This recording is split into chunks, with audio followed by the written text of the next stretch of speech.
Ini aneh. Aneh ada institusi negara yang dibiayai dari pajak rakyat, alergi terhadap kritik sosial dari civil society. Institusi penegak hukum, kalau sudah mulai alergi untuk dikritik, patut diduga sedang merencanakan kejahatan. Anaknya di sidang mengakui bahwa uang yang disita dari rumahnya 1,2 triliun. Yang ke publik? Yang dibawa ke persidangan berapa? 915 miliar. Mana sisanya? Terus 285 miliarnya di mana? Kata Presiden Prabowo, Anda itu dari ujung rambut sampai ujung kaki itu digaji dengan uang rakyat. Uang rakyat. 95% mereka main di kasus. Bagaimana cara main di kasus? Peras calon tersangkanya, gelapkan barang bukti.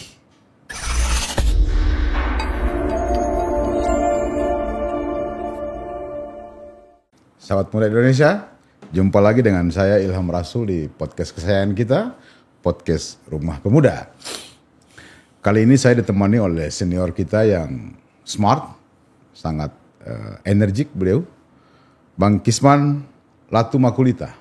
Siap, Terima kasih Pemuda Indonesia. Abangku, berkenan hadir lagi di podcast Rumah Pemuda, selalu berikan pencerahan pada anak muda Indonesia. Bang, tanggal 7 Mei kemarin, ada yang agak menghebohkan dan cukup membuat polemik di kalangan media sosial. Ya. Yakni ada dugaan pembuatan konten negatif terhadap proses penyelidikan maupun penyidikan yang sudah dilakukan oleh kejaksaan. Dan itu dianggap mencitrakan buruk bagi kejaksaan. Dalam perspektif kita sebagai aktivis, mungkin saja konten itu negatif. Tetapi itu kan juga menjadi salah satu hak dalam negara berdemokrasi, Bang. Kenapa kalau orang-orang yang yang kritis kemudian ditersangkakan? Ini kan mematikan kehidupan demokrasi di Indonesia, Bang. Menurut Abang gimana? Iya, terima kasih adik-adik pemuda Indonesia. Saya kebetulan sampai hari ini masih jadi pemimpin majalah Forum Keadilan. Majalah Forum yang awalnya itu milik Yayasan Kejaksaan Agung. Tapi sekarang saya sama Bang Tony Hasim sebagai pemegang saham mayoritas di majalah Forum Keadilan. Sama Bang Rahmat Ismail. Ini begini, saya juga aneh. Ini aneh. Aneh ada institusi negara yang dibiayai dari pajak rakyat, alergi terhadap kritik sosial dari civil society. Iya. Apakah itu dia dalam bentuk konten negatif, buzzer apa dan sebagainya. Apapun itu gitu ya. Tugas dari civil society itu cuma mengoreksi. Iya.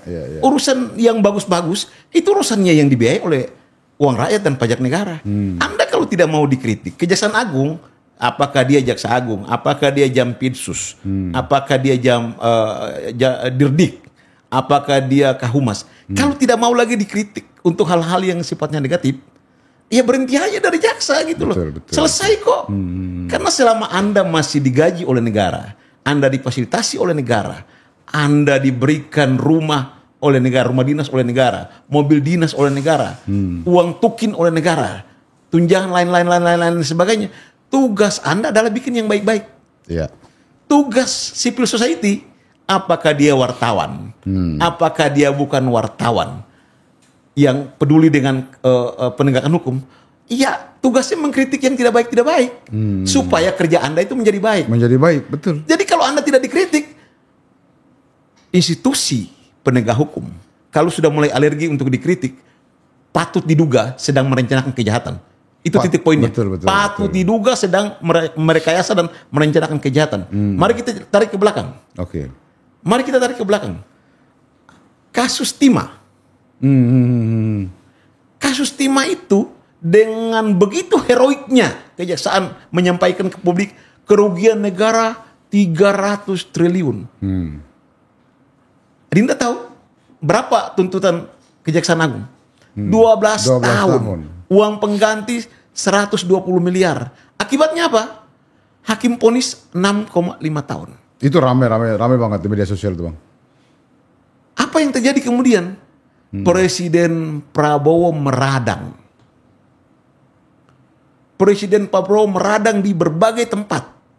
Termasuk di Natal Nasional. Meradang. Kok kayak begini kerjanya aparat penegak hukum dia? Malu amat, woi kejaksaan. Kok Anda tuntutnya 12 tahun? Wajar dong hakim vonis 6 tahun setengah. Karena lebih dari 50%. Keputusan hakim kan yang penting dia vonis lebih dari 50%. Padahal yang dikorupsi ini 270 triliun, Bang. 300 triliun. Iya, 300 triliun, oke. Apa yang terjadi kemudian? Setelah Prabowo meradang, rakyat meradang bersama dengan presiden. Barulah ketika banding dikoreksi oleh pengadilan tinggi menjadi 20 tahun. Uang pengganti dan dinaikkan dari 120 menjadi 240. Ada apa? Yang kerja kayak begini yang tidak boleh diawasi? Oke. Yang model begini yang Anda bilang tidak boleh diawasi. Anda bayangkan nggak? Dinda bayangkan nggak? Kalau saja orang yang namanya Pak Prabowo Subianto yang hari ini menjadi presiden tidak meradang, itu pasti hukumannya sampai inkrah kemungkinan besar cuma 6 atau 7 tahun. Ini apa? Kerja apa? Terus Anda kerja begini tidak mau diawasi. Mari kita tarik lagi. Apa lagi? Kasus Jarod Rikab. Anaknya di sidang mengakui bahwa uang yang disita dari rumahnya 1,2 triliun. Yang ke publik? Yang dibawa ke persidangan berapa? 915 miliar. Mana sisanya? Terus 285 miliarnya di mana? Terus kerja kayak begini terus Anda bilang jangan diawasi. Apakah itu oleh institusi wartawan? Apakah civil society? Wartawan dan bukan wartawan semuanya adalah komunitas civil society. Masyarakat sipil yang ditugaskan oleh demokrasi kita untuk mengawasi semua penyelenggara negara yang kata Presiden Prabowo, Anda itu dari ujung rambut sampai ujung kaki itu digaji dengan uang rakyat. Rakyat berhak untuk mengawasi Anda. Apalagi kasus yang paling fenomenal. Ada jaksa Pinangki. Ada jaksa Pinangki. Anda masih ingat Adinda jaksa Pinangki? Masih ingat. Ada lagi jaksa siapa lagi? Urip Trigunawan. Apalah ada lagi jaksa Siru Sinaga. Yang paling terakhir Ajam Ahmad Arsya. Di luar itu ada 30 lebih jaksa itu jadi tersangka. Di mana mainan mereka? Di kasus. Mainnya di kasus. Di kasus lah. 95% mereka main di kasus. Ini data resmi yang dilansir oleh ICW. Iya. 95% mereka main di kasus. Bagaimana cara main di kasus? Peras calon tersangkanya, gelapkan barang bukti. Dan itu juga terjadi pada beberapa. Ini bukan menghayal.com. Ini fakta. Ini fakta. Ada 30 lebih jaksa. Yang terakhir ini Ajam Ahmad Arsya, jaksa Kejari Jakarta Barat, 11,5 miliar. Mental kayak begini terus anti kritik. Bagaimana? Iya berhenti aja, woi. Bapak Jaksa Agung, Bapak Jampirsus itu Febri Ardiansa, Bapak Jaksa Agung Pak Burhanuddin, Pak Dirdik itu Pak Kohar, sama berhenti aja kalau Anda nggak mau dikritik, Anda tidak mau diawasi. Wartawan itu Dinda. Oke. Ini saya kebetulan wartawan. Iya Bang. Wartawan itu ada 2. Tapi begitu dia mencanangkan diri sebagai wartawan, sampai mati dia tetap wartawan. Bedanya, dia berhenti dari perusahaan yang menggaji dia, dengan dia tetap berkarya sebagai karya produk tulisannya saat dia tidak lagi jadi wartawan. Ketika dia kerja di perusahaan pers, maka karyanya namanya karya jurnalistik. Iya. Tapi ketika dia tidak lagi bekerja di perusahaan pers, namanya citizen journalism. Oke. Ini supaya Bapak Jaksa paham itu. Jadi dia bisa di mana saja karena dia punya status sebagai civil society. Apa tugas civil society? Konsekuensi dari pilihan demokrasi ini saya khawatir ini jaksa-jaksa tidak paham. Kita ini pilihan negaranya dengan demokrasi. Konsekuensi dari pilihan negara demokrasi, para pembayar pajak mengawasi apapun sepak terjang Anda. Iya. Bagaimana tidak diawasi, Dinda? Kasus sitaan PT Bumi Bara Utama kalau nggak salah, Bara Bumi Utama. Itu sitaan dari kasus Jiwasraya. Jiwasraya, ya. Dinda tahu. Sekarang Pitsusnya lagi dilaporkan ke KPK. Aset perusahaan batubara ini yang terkait dengan Jiwasraya ini, ketika disita nilainya antara 11 sampai 12 triliun. Oke. Tapi pada saat dilelang, berapa tahu? 1 triliun. Loh, oke. Berarti puluhan triliun barang bukti itu nggak ada, Bang. Inilah yang aku bilang, yang terjadi pada 30 jaksa lain, itu cuma 2 yang paling menonjol. Cuma satu bermain dengan kasus. Tapi dari bermain 2 kasus ini, cirinya 2. Meras minta duit dari tersangka atau menghilangkan barang bukti. Belum lama ada direktur yang menangani aset di Kejaksaan Agung jadi tersangka karena bermain dengan barang bukti. Nah, yang terakhir Ajam Ahmad Arsa di Kejari Jakarta bermain lagi dengan barang bukti yang nilainya 11, sekian miliar itu, Bang. Anda tahu perusahaan aset batubara ini? Asetnya berapa? Potensi batubaranya 101 juta ton. 101. Berapa harga batubara hari ini? Batubara ini adalah $100 per ton. Berapa kos produksi gale? Ya sepertiga lah. Sepertiga ya sekitar $35. Sisanya $65 per ton. Kali 100 juta berapa, Dinda? Kali 100 juta itu ketemunya 6,5 miliar. 6,5 miliar kali kurs hari ini berapa? 16.000 sekian ini lah ya. Hampir 100 triliun lebih. 100 triliun lebih. Itu semua BB dihilangkan. Ya, buktinya dilelang pada orang. Pihak katanya sih yang lelang masih terkoneksi dengan pemilik lama. Terus yang kayak kerja jaksa kayak begini terus tidak boleh diawasi. Terus ada 30 jaksa yang terlibat kasus kayak begini tidak boleh diawasi. Yang benar aja dong. Lalu bilang bahwa ini terkait obstruction of justice itu cuma 2. Menghalangi orang datang untuk memberikan keterangan saksi atau menghilangkan barang bukti. Itu baru kena pasal ya. Obstruction of justice itu tidak dalam pemikiran. Pemikiran itu kebebasan berpendapat. Iya. Saya nggak paham ini teman-teman kita. Saya berteman juga dengan teman-teman di kejaksaan, saya berteman lah. Ya, saya sering main golf lah sama beberapa petinggi kejaksaan lah. Pak Adito Garisman, Pak Nur Rahmat, sering lah main golf lah. Tapi nggak begitu cara memahaminya. Ini baru di era kali ini aja nih yang agak error nih cara memahami kritik sosialnya gitu lah. Kalau jaksa-jaksa sebelumnya enggak tuh. Karena ya mungkin lurus-lurus saja. Iya. Karena mungkin saya tidak punya rencana jahat. Memang bencana bagi demokrasi, Bang, kalau penyelenggara negara itu anti kritik. Apalagi mengkriminalisasi setiap orang yang mengkritik. Ini 150 Basir. Memang tugas Basir ini siapa? Masyarakat sipil. Masyarakat sipil. Masyarakat yang tidak digaji oleh negara. Tugasnya cuma satu. Mengawasi Anda yang pakai uang pajak mereka. Iya. Dan itu wajar. Kenapa Anda jadi alergi? So ada masalah apa? Anda lupa siapa Urip Trigunawan? Iya. Anda lupa siapa Siru Sinaga? Iya. Ya. Anda lupa Hein Benhitu? Kepala Kejari. Kejari itu. Kejari. Tuh. Anda lupa nama-nama beken seperti itu? Suarso, Kepala Kejaksaan Negeri Karawang. Romi Bulo.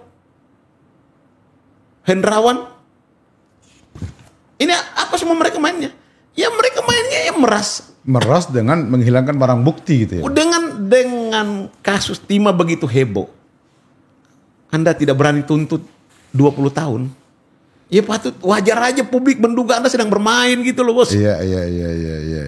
Dan setelah Presiden Prabowo meradang. Buktinya Presiden Prabowo meradang. Dan wajar dugaan kita mengarah ke sana. Udahlah itu Presiden Prabowo ini orang hebat yang menyampaikan sindiran kepada Anda lah. Udahlah Anda kerja nggak beres itu. kalimat ininya gitulah. Cuma Pak Prabowo ini kan etikanya tinggi. Etikanya tinggi. Cara penyampaiannya tinggi. Tapi kayak bahasa bajar ya, udahlah Anda sampah lah, kerjanya nggak benar itu. Dalam kasus timah itu. Padahal kasus timah itu kan disoroti banyak sekali mata manusia. Itu bagaimana Bang? Mungkin 300 triliun Anda terlepas itu potensi ya. Bahwa aset timah tadi aset PT Timah tidak sebesar itu. Tapi Anda begitu heroik mendevelop pemberitaan tentang ini bahwa ini kerugian negara 300 triliun. Oh, Jaksa Agung hebat banget ini. Iya, iya. Padahal itu kan yang dihitung adalah kan kerusakan lingkungan gitu loh. Iya, iya, iya. Dampak dari kerusakan lingkungan gitu. Aset PT Timah aja belum 100 triliun kok. Bagaimana mungkin kerugian negara 300 triliun gitu loh. Tapi oke. Untuk sementara kita anggap Anda oke lah. Prestasinya oke. Gitu ya. Tapi Anda tuntut 12 triliun. Akal sehat Anda taruh di mana? 12 tahun. Rasa keadilan hukum Anda letakkan di mana? Lalu Anda larang orang tidak boleh mencurigai Anda sedang bermain. Iya. Anda bikin bahwa seakan-akan orang tidak boleh menduga-duga Anda tidak sedang bermain dengan perkara. Nah, orang-orang yang 30 orang yang pernah jadi tersangka, Urip Trigunawan, Pinangki, Siru Sinaga ini, mereka bermain dengan apa? Iya, betul. Ya pada saat perkara, menangani perkara. Iya. Bermain di kewenangannya pasti Bang. Pada saat semua hampir 30 lebih ini yang dilansir oleh ICW hari ini, itu semua terkait dengan paling 1 atau 2 saja dari 30 itu yang tidak terkait dengan perkara. Artinya 90 sekian persen yang sebagaimana Abang bilang itu masuk akal. Mana yang perkara gitu loh. Ini fakta, bukan mengarang bebas.com, bukan gitu loh. Iya. Udah divonis lagi. Udah divonis betul. Urip Trigunawan udah divonis, Pinangki udah divonis, Siru Sinaga udah divonis. Itu jaksa-jaksa top, bos. Siapa yang nggak kenal Urip Trigunawan? Jaksa top di era itu, di era ketua tim TAS Tipikornya Hendarman Supanji yang kemudian menjadi ini Jaksa Agung. Ketua tim penangani perkara BLBI ketika itu namanya Urip Trigunawan. Saya sempat besuk dia di rutan Brimob di Kelapa II. Ya teman. Tapi ya saya nasihati dia, beginilah kalau Anda bermain gak cantik gitu loh. Iya. Maksud saya Bang, kasus yang banyak disoroti banyak mata, mereka masih berani main, apalagi kalau kasus dan tidak disoroti di ruang gelap. Yang benar, begitu Anda mengalami perkara, panggil, umumkan, bajar. Wartawan, lihat ini, kami lagi sedang menarik perkara ini. Dan itu pasti bajar bantu mereka supaya jaksa-jaksa gue jangan bermain. Supaya jangan lagi terjangkit kasus seperti yang terjadi pada 30 orang ini, atau yang terakhir terjadi pada Ajam Ahmad Ahyas ini. Asia ini. Begitu, bukan malam melarang orang. Gimana? Iya. Anda berpikir bagaimana sih ini? Udahlah, kalau yang menangani perkara, apakah dia jaksa, apakah dia polisi, apakah dia KPK, apakah dia hakim, alergi terhadap kritik dari civil society, apakah civil society itu wartawan atau citizen journalism, kalau udah kritik, patut diduga sedang merencanakan kejahatan terkait dengan perkara yang sedang dia tangani. Wajib hukumnya diduga. Iya, wajib diduga. Karena orang kalau berbuat benar Bang, tidak perlu nggak mungkin terganggu dengan kritik karena apapun. Kalau misalnya nih ya, kalau Kejaksaan Agung dan Jaksa Agung Muda Pidana Khusus ini kerja benar, mau dikritik model apapun tetap nama melambung tinggi. Iya. Grade-nya tetap naik. Mau dijelekin model apapun nggak bisa. Orang kerjanya benar kok. Dan ada variabel prestasi di situ pasti kan. Tapi bahwa ada jaksa punya mobil Range Rover, ada jaksa punya mobil yang harga 1 miliar lebih, ada jaksa punya, dan itu bukan 1 biji 2 biji, loh. Ya kita lihat, kita diam aja, cuma ya karena belum ada kasus gitu lah. Iya. Wah, nggak sesuai dengan profil. Kan gaji jaksa terukur gitu loh. Iya. Artinya nggak mungkin kan pegawai negeri dia punya itu secara logis gitu ya Bang ya. Atau punya rumah 10 atau 20 atau 30 40 miliar. Kan gampang kalau dia bisnis bayar pajak enggak. Iya. Kan terukur bos. Iya. Untung nggak? Iya. Bayar pajak nggak? Dan PPTK pasti bisa melacak itu. Dong. Betul. Jadi udahlah saran saya kepada, ya saya karena wartawan majalah Forum, pimpinan majalah Forum dan pemegang saham, dulu pernah komisaris utamanya juga dari Kejaksaan Agung, salah satu jam dari Kejaksaan Agung waktu itu, ya saya menghimbau lah supaya Anda kerja benar tidak perlu takut. Makin Anda diserang, Anda makin naik. Ibarat bola dilempar ke tembok makin kencang, makin baliknya makin ini juga. Jadi dijatuhin tidak harus jatuh, tapi diangkat juga tidak harus terbang tinggi. Betul. Sesuai dengan apa yang kau kerjakan aja. Betul. Kerja aja yang benar. Supaya nasibnya jangan kayak siapa saya terus terang aja saya kenal dengan Jaksa Urip Trigunawan. Waktu dia menangani kasus-kasus BLBI, saya kenal dengan dia. Saya ingatkan dia, Mas, baik-baik, ini ranjaunya. Ya. Kena OTT KPK gitu loh. Kita udah ingatkan aja kena gitu loh. Sebagai teman ya. Padahal itu sebenarnya sinyal Bang bahwa di atas langit tetap ada langit. Ada. Meskipun mereka berkuasa yang masih benar ada, itu kalau minta tidak diawasi, saya tidak pernah berhenti bilang patut diduga sedang merencanakan kejahatan, apakah meras tersangka atau menghilangkan barang bukti seperti yang sudah terjadi pada 30 lebih jaksa ini. Iya. Jaksa cuma bermain di wilayah itu. Dan itu potensial memang mainannya mereka di situ Bang. Gitu loh. Jadi udahlah kerja saja. Nanti udah dinilai pimpinan baik kok. Udah bagus. Jaksa belakangan udah bagus. Cuma kalau alergi terhadap kritik justru curiga. Dan ini berbahaya Bang. Apalagi baru-baru ini kan rame ini dibahas juga soal telegram Panglima atau Kasat itu bahwa TNI wajib membantu seluruh kejaksaan di seluruh Indonesia itu. Ini kan lagi rame Bang. Rame banget soal itu. Kalau ini begini Dinda. Ini kalau itu saya aneh. Anehnya itu karena mendeploy pasukan begitu besar. Kalau tidak salah tingkat Kejari itu 1 regu. 1 peleton 30 orang kalau nggak salah. Kejati 1 peleton. Oh, 1 peleton. Kejari 1 regu. Oh, 1 regu. Jadi kalau kali 500 saja, 500 kabupaten kota, 500 Kejari itu udah 1 batalion. 1 batalion. Kalau 1 peleton itu 30 lebih kali ada 38 Kejati. 38. 30, 10, 300, 1 batalion lagi. Nah cuma kan kita ini begini loh, lewat kesempatan ini saya sarankan kepada Kemenhan, Panglima TNI, Menko Polhukam untuk segera memikirkan juga perintah dari pasal 30 ayat 5 UUD 45 tentang perlunya undang-undang hubungan polisi dan TNI. Berarti kaitannya dengan keamanan dan pertahanan. Ya. Oke. Usul saya nama undang-undangnya RUU pertahanan keamanan. Nah, supaya sekaligus juga polisi terwadahi dalam satu kementerian. Oke. Kementerian Pertahanan sudah terwadahi. Ini penting, kenapa? Penting untuk bisa pada kadar mana tingkat eskalasi mana tentara boleh diperbantukan kepada urusan kepolisian, betul. 1. Pada kadar mana dan eskalasi mana tentara boleh bawa senjata. Pada kadar mana dan eskalasi mana tentara boleh bawa senjata yang mematikan.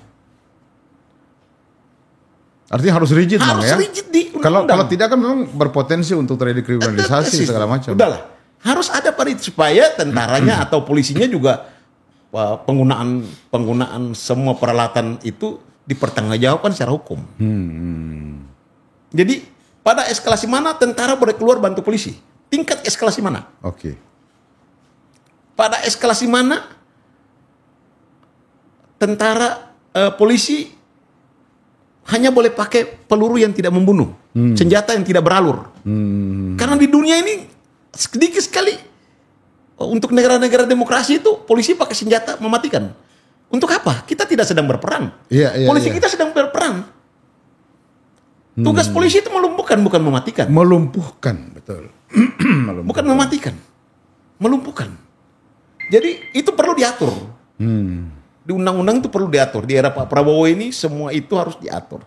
Selain memastikan polisi bekerja pada satu titik hanya untuk urusan Kamtimas, tidak boleh yang lain selain Kamtimas.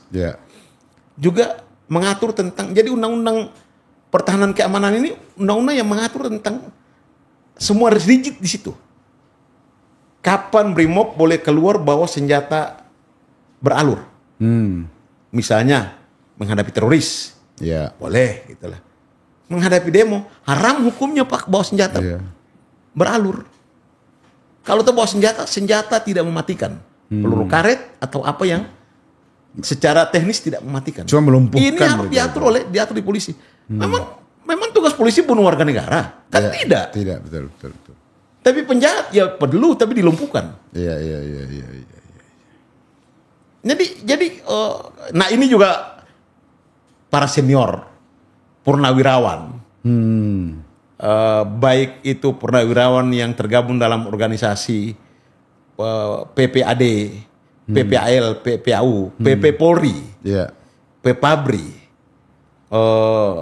LVRI, itu pikirkan ini, bantu Pak Prabowo, bantu Menhan untuk pikirkan ini supaya tata kelola bernegara kita tuh betul-betul ya berbasis perintah undang-undang. Negara kita negara hukum. Betul. Jangan ada yang menerjemahkan masing-masing sesuai dengan seleranya. Ini penting karena ini perintah undang-undang loh. UUD 45 pasal 30 ayat 5. Ya mulai dari ayat 345 itu atur tentang ini. Jadi kalau undang-undang yang perintah ya harus dilaksanakan gitu lah. Nah ini sampai sekarang belum ada. Belum ada peraturan lebih lanjut yang tentang menjelaskan secara rigid hubungan antara. Nah ini supaya kasus seperti pengerahan pasukan terhadap penjaga kejaksaan ini di mana undang-undangnya? Kan kejaksaan bukan kegiatan operasi selain perang gitu loh. Ini menarik Bang. Apa urgensinya TNI membackup tugas-tugas kejaksaan? Apakah selama ini kejaksaan mendapat ancaman dari kelompok masyarakat? Kan begini Dinda. Kalau toh kayak jaksa aktif hari ini setelah revisi undang-undang, ini kan jaksa aktif boleh ada di kejaksaan. Di Jaksa Agung Muda Tindak Pidana Militer. Itu di Kejaksaan Agung. Kalau nggak salah sekarang itu bintang 2 dari Kopassus kalau nggak salah, tapi dia basicnya sarjana hukum. Nah, kalau itu perlu ada di Kejaksaan Tinggi, maka dia sarjana hukum militer aktif yang ada di asisten Kejati bidang tindak pidana militer. Iya. Begitupun di Kejari, jaksa aktif tapi ada di kasih Kejari bidang pidana militer. Kalau toh perlu perbantuan tentara aktif lain di luar itu, maka perbantuannya perbantuan tertutup, bukan perbantuan terbuka. Apalagi ini kan mengerahkan pasukan, Bang. Nah, gitu loh. Jadi, ini seperti inilah yang tidak diatur. Jadi undang-undang ini mengatur kapan institusi sipil itu tentara boleh ikut di dalam. Dalam bentuk pengamanan. Nah, makanya namanya Undang-Undang Pertahanan dan Keamanan. Undang-Undang Pertahanan Keamanan. Misalnya pada kadar mana, kan sekarang kan di kawasan agak panas nih. Adanya pangkalan militer bersama Amerika, Inggris, dan Australia, AUKUS. Lalu kita juga mengimbangi itu dengan rencana pembangun pangkalan militer Rusia di Biak, Papua. Ini kan menjadi suasana ini panas ini. Nah, UI itu perlu DPR sama pemerintah memikirkan pada kadar mana Oke. Mantan pensiunan ini boleh aktif lagi perang. Pada kadar mana si Sankam Rata warga negara Indonesia boleh angkat senjata? Maaf. Nah itu harus dibuat undang-undangnya. Nah ya daripada para pensiunan senior, para sesepuh bangsa ini saling mengecam dengan kalimat-kalimat yang tidak pantas kita dengar sebagai anak muda, ya mendingan memikirkan yang kayak beginian daripada saling mengecam pakai kata-kata apa namanya ya, saya hampir lupa ya, kampungan atau keluar dari bangsa gitu. Ini kan menimbulkan penafsiran yang macam-macam. Betul. Janganlah lewat forum pemuda ini para pemuda mengajak para tokoh bangsa, berikanlah contoh teladan yang baik. Kalau toh ada perbedaan dalam melihat persoalan bernegara, itu hal biasa saja. Iya.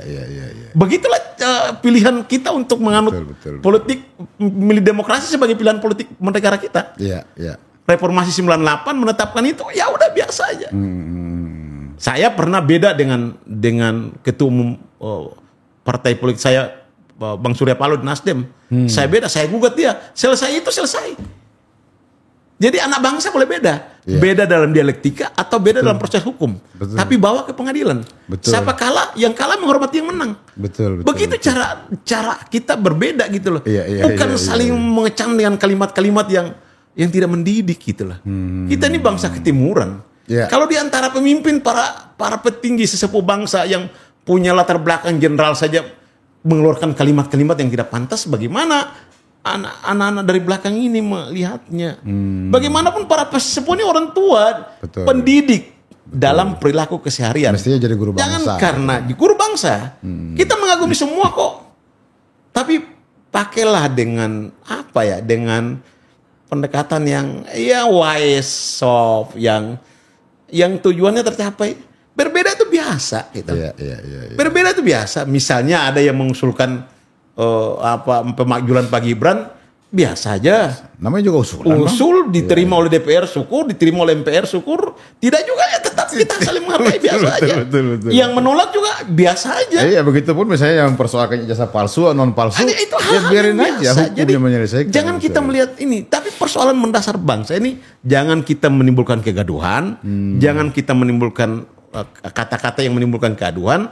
Prinsip kita adalah bagaimana kita membekal presiden yang satu lagi berperang di dalam negeri melawan para mafia. Apa saja mafia itu? Satu, mafia fiskal dan moneter. Di mana perangnya? Presiden melahirkan dana antara. Itulah memotong rantai mafia fiskal dan moneter yang selama ini menjadi raja di raja atas semua aktivitas ekonomi kita.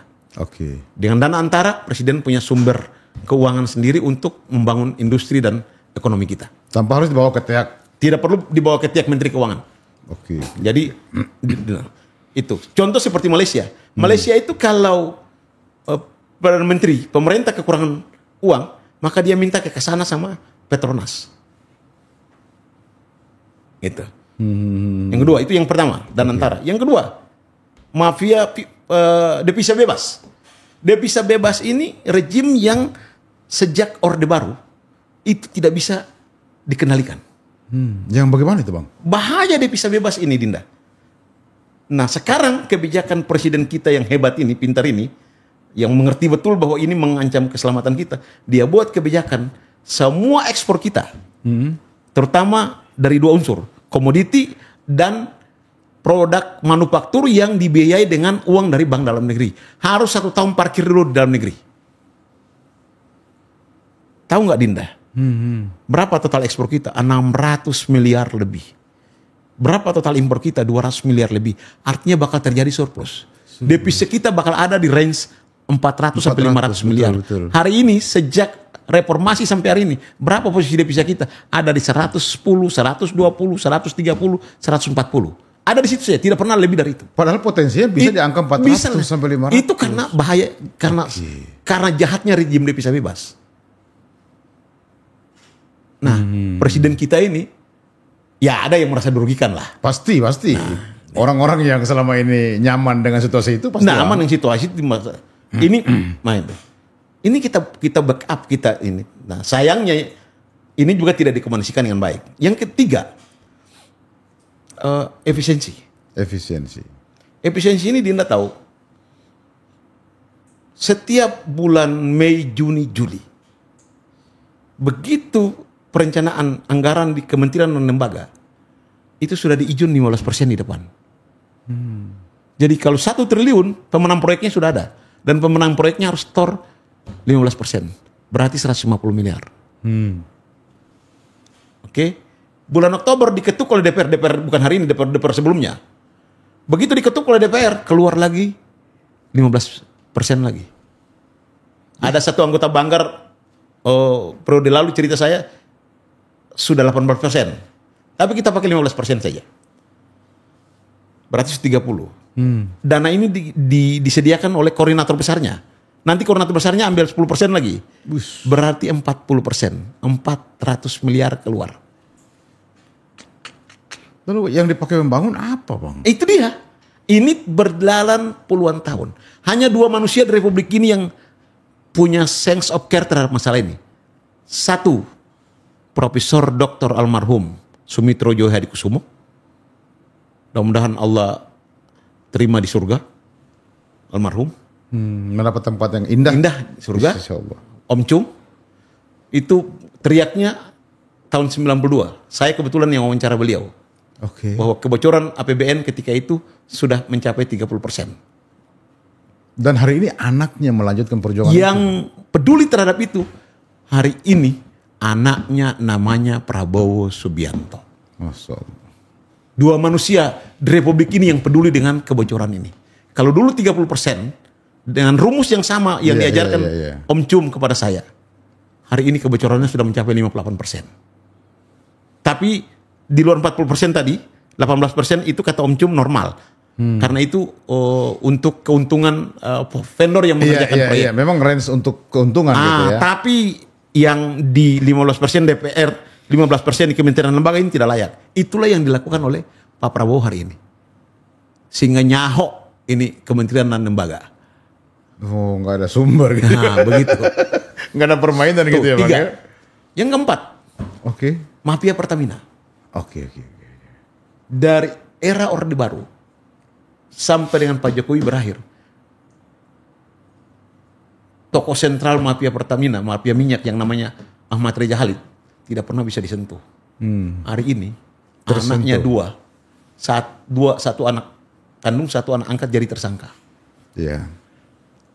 Dinda tahu kalau membenahi migas, untuk migas ini demi kepentingan migas, Amerika bisa kirim armada tempur. Karena migas ini menguasai hampir 70-80% harga barang. Angkut kan? Iya, pergerakan barang itu kan Betul. cost produksi. Iya. Jadi kalau migas ini dibenahi, Dia punya efek domino itu. maka luar biasa gitulah. Ketahanan energi kita makin bagus. Tuh. Itu yang keempat. Yang kelima, hari ini apa? Mafia kota impor dan terutama Kota daging. impor. Itu cuma kalangan tertentu saja. Siapa pemainnya? 3 kementerian. 1 kementerian perdagangan, 2 kementerian perindustrian, 3 kementerian pertanian. Ya. Sama kementerian koordinator perekonomian. Mafianya ada bermain di sini. Itulah yang menyeret salah satu senior kita, bekas Menkumham, masuk penjara. Main di, waktu itu dia hakim konstitusi.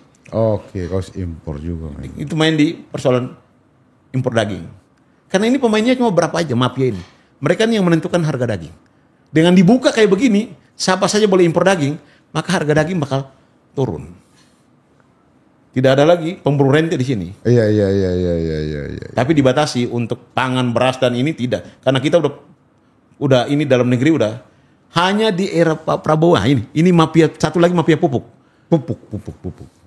Yang namanya Menteri Pertanian Amran Sulaiman itu udah ratusan orang dipecat dan udah jeblosin ke penjara karena terkait dengan mafia pupuk. Dan hampir kata Amran, hampir tengah malam Pak Prabowo telepon tanya, bagaimana pupuk.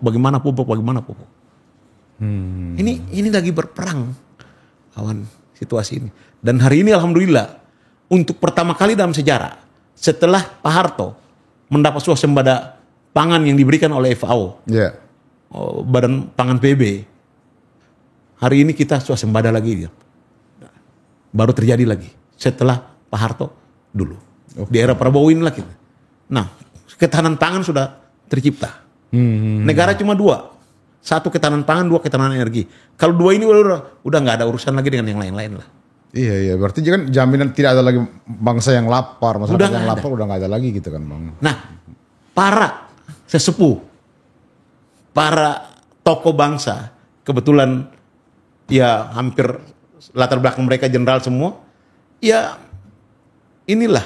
Ayo bergandengan tangan, sama-sama ayo dukung tunjukkan sikap yang mendidik kami ini gitu loh.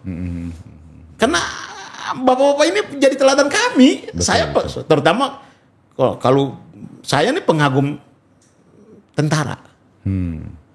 Kalau saya lihat tentara beda untuk hal yang tidak prinsipil tuh sedih aja gitu lah. Iya. Karena mereka itulah benteng terakhir bangsa. Harapan kita terlalu besar pada mereka sebenarnya. Begini Dinda, kalau satu waktu nih, negara ini karena satu dan lain hal tidak punya presiden, tidak punya polisi, tidak punya DPR, tidak punya Mahkamah Agung, tidak punya BPK. Tapi kalau kita masih punya tentara yang kuat, maka lembaga-lembaga ini bisa diisi semua oleh tentara. Tapi ketika kita tidak punya tentara yang kuat, apalagi ditambah dengan intelijen kita yang tidak kuat, maka berakhirlah kita sebagai bangsa. Berakhirlah kita sebagai bangsa. Mungkin Papua jalan sendiri, Riau jalan sendiri, Aceh jalan sendiri, saya Maluku juga jalan sendiri. Udah, berakhirlah kita sebagai bangsa. Karena perekatnya ada di situ. Jadi semua kita sebagai bangsa itu harus berpikir bagaimana membuat tentara yang kuat. Pak Prabowo memikirkan itu. Dengan tentara yang kuat, maka kita sebagai bangsa jadi kuat. Ya polisi ya pikirkan tentara, DPR pikirkan tentara, pemuda pikirkan tentara. Membuat penguatan. Ada yang kurang, mari kita perbaiki. Ya. Ada yang salah, ada yang kurang di tentara, manusiawi. Mari kita perbaiki. Tapi jangan kita turunkan standar moral tentara kita sehingga jatuh seperti tahun-tahun sebelumnya.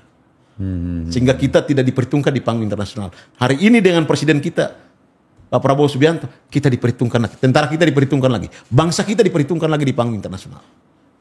Kita diperhitungkan terakhir itu ketika Pak Harto.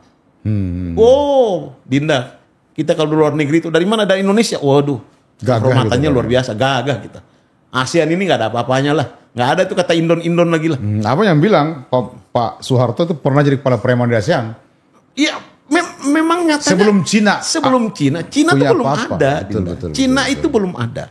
Ketika itu ekonomi cuma Jepang, tapi Jepang karena dia di bawah kendali Amerika, kepala preman tuh namanya Pak Harto. Itulah Pak Harto kepala preman, makanya ada KTT non-blok 93 di Jakarta. Iya. Dan Pak Harto kepala premannya, apa contohnya? Dia bikin Bosnia merdeka. Dan hari ini abang melihat potensi Pak Prabowo bakal menggantikan posisi itu. Pak Prabowo bakal pimpin dunia ketiga. Dugaan saya ya diam-diam, walaupun beliau diam-diam, tetapi Pakistan sama India tuh kontak-kontak sama beliau lah. Dua-duanya mengagumi beliau. Begitu. Dua-duanya mengagumi beliau gitu lah. Putin aja mengagumi beliau kok. Iya. Jadi ya kita butuh suasana sejuk lah. Suasana sejuk. Kalau ada yang usul tentang impeachment, itu hal biasa aja. Dinda, 98. Dinda udah kuliah? Sudah kuliah. 98 itu secara konstitusi, secara hukum tidak ada celah untuk Pak Harto turun. Tapi ketika rakyat rame-rame, saya ini dulu.